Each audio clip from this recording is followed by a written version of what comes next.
Fala meu povo, beleza? Aqui é o Luan e hoje eu tô trazendo o primeiríssimo vídeo da série Estudando Inglês com Frases, né? Em que a ideia desse quadro aqui eu traga uma frase para vocês, né? Como o nome já diz, mas que nessa frase eu acabe ensinando para vocês as estruturas que ela apresenta. Então, eu vou pegar a frase e vou esmiuçar ela, vou quebrar ela para explicar palavra por palavra, estrutura por estrutura, para que vocês entendam com detalhes a forma com que ela foi construída, ok? Então, sem mais delongas, vamos lá. Aqui, a primeira parte da frase, eu já tenho o seguinte: What went wrong? Então, o que deu errado? Que foi a forma como foi traduzida a frase, né?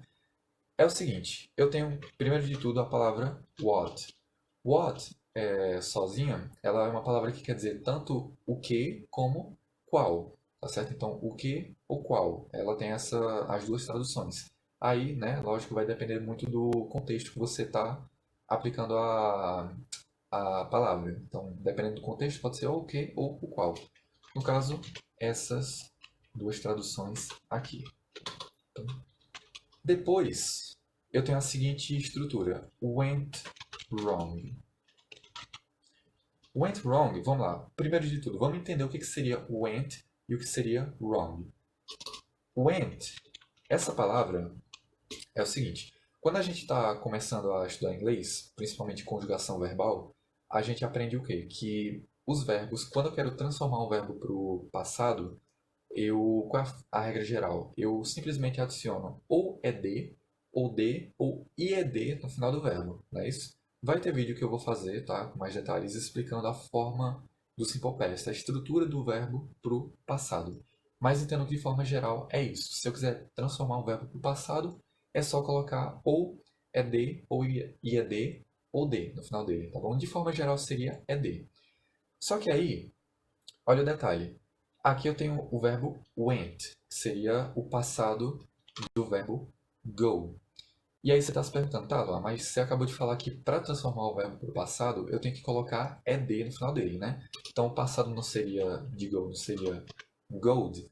E aí, infelizmente não. Por quê? Nesse caso, go, ele se encaixa numa lista de verbos, que é da estrutura do passado, que a gente chama de verbos irregulares. Eu particularmente gosto de falar verbos rebeldes, né? Por quê?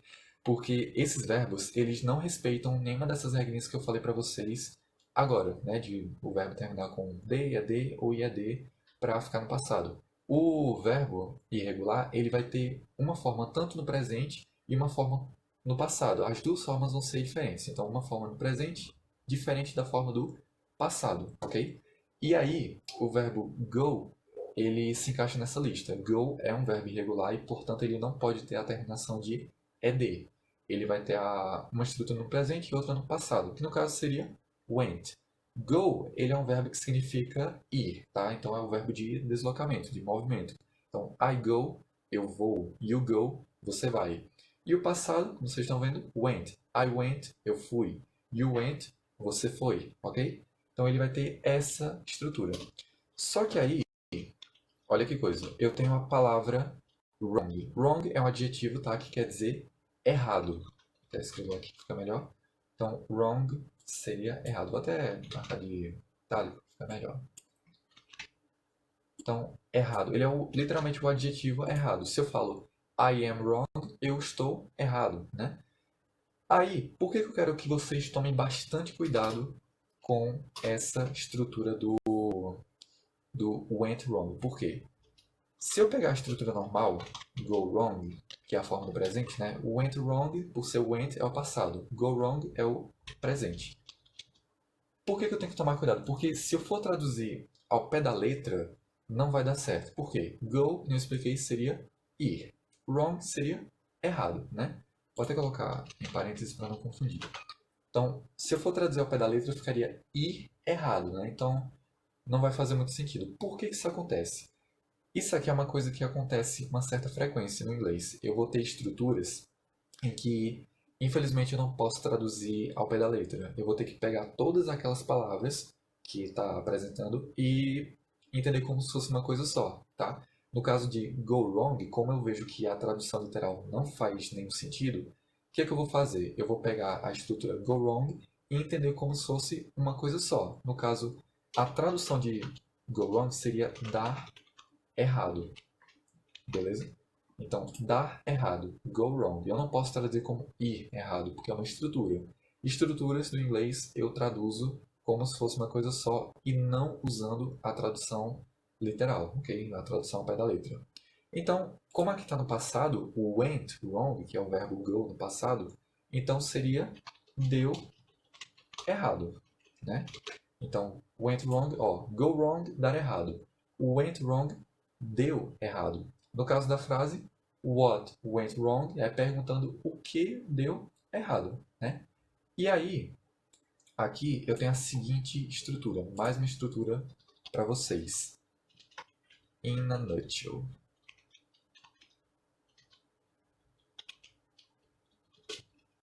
In a nutshell, essa estrutura é mais uma estrutura, tá? Então eu não posso traduzir ao pé da letra. E essa expressão idiomática, ela significa de forma resumida. Em resumo, em poucas palavras, né? Vou até anotar para ficar mais fácil. Em resumo, em poucas palavras, tá? Então, de forma resumida. Então, ela tem essa ideia de que o que você vai falar depois é uma forma resumida do que de uma coisa a mais, né? Então, tipo, in a nutshell, de forma resumida, em poucas palavras, ela tem essa ideia. E aí, a última estrutura que a gente tem aqui é uma palavra, na verdade, né? Que seria essa daqui. Everything. Opa. Everything. Everything é uma palavra que quer dizer tudo, tipo, todo, tudo, de forma geral, tudo, todas as coisas, tá? Então, tudo ou todas as coisas. Pode traduzir tranquilamente da forma que você achar mais apropriada. Então, everything, tudo ou todas as coisas. Se a gente for pegar todas essas explicações que eu passei para vocês agora, ficaria o seguinte: what went wrong, o que deu errado, né? E aí outra parte, in a nutshell, everything. Então, de forma resumida, em poucas palavras, tudo, né? Então, tipo, ele quer dizer que tudo deu errado, né? Infelizmente. Ah, e detalhe, uma coisa bem importante. Esse everything, percebe que ele tem um TH no meio, né? Esse TH que a gente acabou vendo aqui, ele é pronunciado de uma forma bem peculiar. Por quê? Esse som, infelizmente não existe no português, tá? É um som que você bate o olho, lá, TH. Então, TH com certeza tem um som de T ou um som de F, né? Aquela palavrinha. Thank you, que é obrigado. Percebe que tem um TH, né? Mas ela tem um som de F. Luan, como é que funciona esse TH? Vai ter vídeo no canal, tá? Com mais detalhes explicando como é que funciona o TH, mas de forma resumida, é uma estrutura em que é um som que não existe no português, tá? É um som do inglês próprio, em que você faz com a língua entre os dentes. Então, everything. Percebe que é mais um som de F, tá? Mas aí não é necessariamente um som de F, porque eu tenho que colocar a língua entre os dentes. Então, everything, tá? Everything. Então, what went wrong, o que deu errado, in a nutshell, everything. Então, de forma resumida, né? Tipo, de forma, em poucas palavras, tudo. Everything. Ok? Então é isso, meu povo. Esse foi o vídeo, tá? Então eu espero que tenha ficado claro em relação às estruturas. Se por acaso ficou alguma dúvida sobre alguma palavra, uma estrutura, deixe seu comentário aqui embaixo, que aí eu faço questão de responder com todo prazer, tá?